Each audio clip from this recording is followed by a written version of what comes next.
Hi Ramya, పిలిచావా? నేనేం పిలవలేదే. అవునా? మరి నాకేంటి నువ్వు పిలిచినట్టు పక్కనే కూర్చొని కాఫీ తాగమని చెప్పినట్టు అనిపిస్తుంది. దాన్నే హెల్యూసినేషన్ అంటారు. ఆర్య సినిమా నేను చూశాను. అది ఆర్య కాదు, ఆర్య 2. ఈడియట్. అది కూడా చూశాను.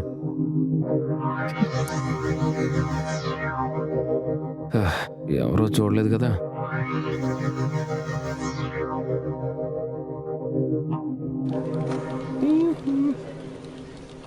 రే చూడేందో. హే, నువ్వేంటి లేట్ వచ్చే వాళ్ళ లిస్ట్లో ఫస్ట్ వచ్చావు? Oh, discipline does not start with D, it starts with మీ.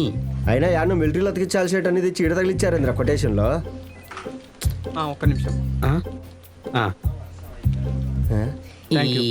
ఈ ఊరు రైడ్ ఈడెవడో డీసీ ఫ్యాన్ ఏంటలే, థియేటర్లో ప్రమోషన్ అవక ఇలా పోస్టర్లో ప్రమోషన్ చేస్తున్నాడు. నాకు ఏసీ తెలుసు, డీసీ అంటే ఏంది మామా? నీకు మార్వెల్ తెలుసా?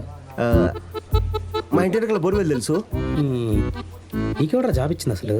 WhatsApp guys, sir impressed with the presentation? Sorry sir, mail చూసుకోలేదు. నేను మాట్లాడేది గోడ పైన అంటించిన దాని గురించి. సార్ అది ప్రెజెంటేషన్ కాదు సార్, పోస్టర్. అంటే నాకే డెఫినేషన్స్ నేర్పిస్తున్నావా?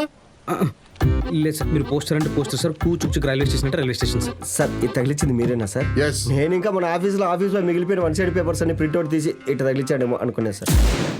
డిసిప్లిన్ అనేది డీతో కాదు, మీతో స్టార్ట్ అవుతుంది. Not me, you. యూ అంటే మీ అనే కదా సార్? నాట్ యూ, మీ. నేననేది మీ అనే సార్. యూ లేదు మీ లేదా, రేపు పని చేసుకుందాపా. సార్ వర్క్ స్ట్రెస్ సార్, వాడిని గుడి చెల్లి వాసన చూడడం అవసరం అని. వాడు ఇది అడుగుతున్నాడు మరి. నీ కరెక్ట్ కదా? అబ్బా